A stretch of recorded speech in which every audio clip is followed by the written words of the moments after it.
dapat apa namanya video itu, foto itu dari direktur. Direktur langsung tanya saya, Kak ini bagaimana?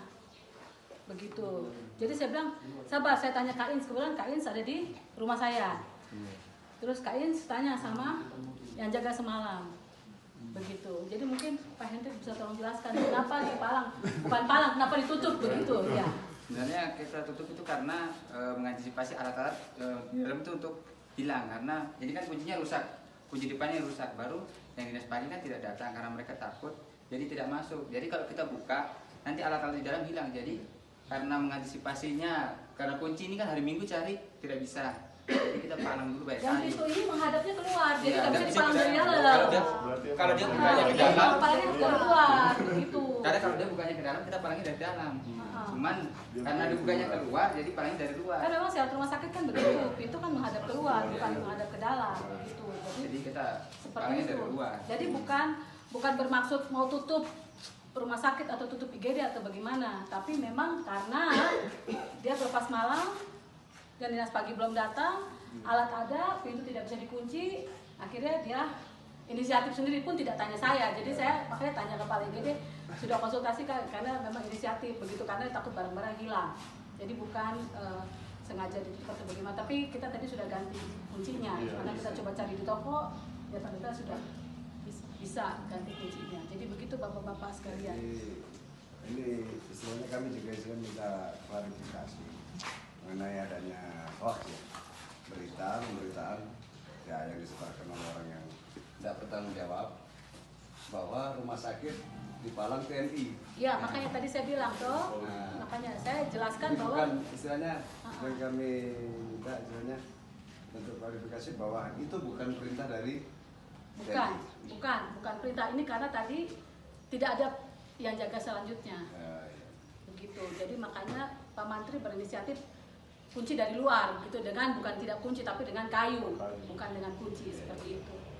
Begitu Bapak-bapak. Jadi istilahnya kami juga ingin meluruskan juga. Rumah sakit ini kan dijaga aparat kebetulan karena kondisi yang tidak stabil ini. Apakah masih perlu misalnya rumah sakit ini dijaga oleh TNI? Kalau saya pribadi, ini rumah sakit milik pemerintah, Pak. Ya. Jadi sebenarnya yang menjawab adalah pemerintah. Bagaimana kami semua, baik OAP maupun kami yang pendatang, merasa nyaman kerja di sini. Itu. Jadi yang menjawab bukan kami di sini. Kami mau cuman kalau kami kerja, kami aman. Karena saya terus terang, saya sudah 15 tahun di sini. Saya merasa selama ini aman, meskipun ya ada gejolak, tapi tidak pernah seperti ini. Kami mau supaya saat kami kerja, kami merasa kami aman. Itu aja. Baik dari teman-teman OAP maupun teman-teman pendatang, saya rasa sama. Kita pengen kita kerja, kita aman dan nyaman. Itu saja. Soal masih ada atau tidak ada, saya tidak berani jawab karena ini rumah sakit milik pemerintah, yang jawab adalah pemerintah. Kami di sini cuma pekerjanya saja. Aset pemerintah. Iya, aset pemerintah. Istilahnya bukan karena terpaksa ya.